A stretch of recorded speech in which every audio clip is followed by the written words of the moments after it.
माझा सोशल मीडियावरती जास्त ऍक्टिव्ह आहे मी. माझा इंस्टाग्राम, फेसबुक, युट्यूब. कारण की आज 2-2 मिनिटाला कोणताही व्यक्ती फोन सोडत नाही.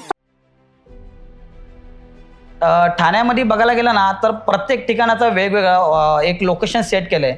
अफोर्डेबल सेगमेंटमधले प्रोजेक्ट तुम्हाला घोडबंद रोडला मिळतील. थोडे लक्झरी सेगमेंटमधले प्रोजेक्ट तुम्हाला कोलशेत रोडला भेटतील किंवा पोखरण नंबर 1 आणि 2ला भेटेल. ते डिपेंड आहे कस्टमरचं बजेट काय. पण तुम्ही जर इन्व्हेस्टर म्हणून बघाल ना तर लास्ट 10 वर्षापूर्वीचा घोडबंद रोड बघा, त्याची प्राइस बघा. मेट्रो कनेक्टिव्हिटी खूप डेव्हलप झालं आहे ठाणे शहर. तर मी घोडबंद रोडच सांगेन.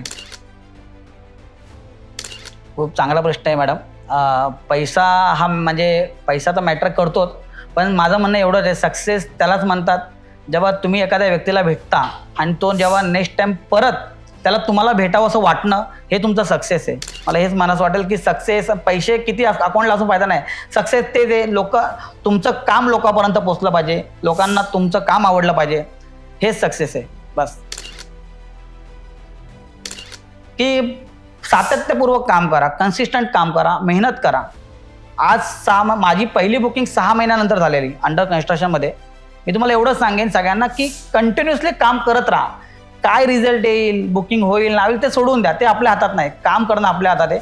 तर मेहनत करा, प्रामाणिकपणे मेहनत करा आणि इंटेन्शन चांगलं ठेवा, नियत चांगली ठेवा. तुम्ही कंटिन्युअसली काम करत राहा. आज तुम्हाला सक्सेस मिळणार नाही, 2 दिवसांनी, पण 1 दिवस येईल तुमच्या आयुष्यामध्ये. माझे लेजेसी हेच आहे. मी प्रत्येक वेळी सांगतो, माझा मूळ हेतू लोकांना घर मिळवून देणं आहे. मी ॲज अ रिअल्टर्स म्हणून काम करतो मार्केटमध्ये. मी लोकांच्या प्रत्येक टेबलवरती, बुकिंगवरती जेवढा मॅक्झिमम लोकांपर्यंत पोहोचता येईल मी बसतो.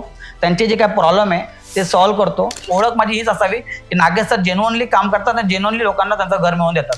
हर डील के पीछे एक सैक्रिफाइस होता है, हर स्माइल के पीछे एक स्ट्रगल, और बिहाइंड द डील्स उन्हीं स्ट्रगल्स को एक प्लेटफॉर्म देता है. अगर आप भी किसी ऐसे हीरो को जानते हैं जिनके पीछे एक कहानी छुपी है, हमें जरूर कमेंट करके बताइए और इस चैनल को ज्यादा से ज्यादा लोगों तक शेयर करिए और खुद सब्सक्राइब करना भूलना मत.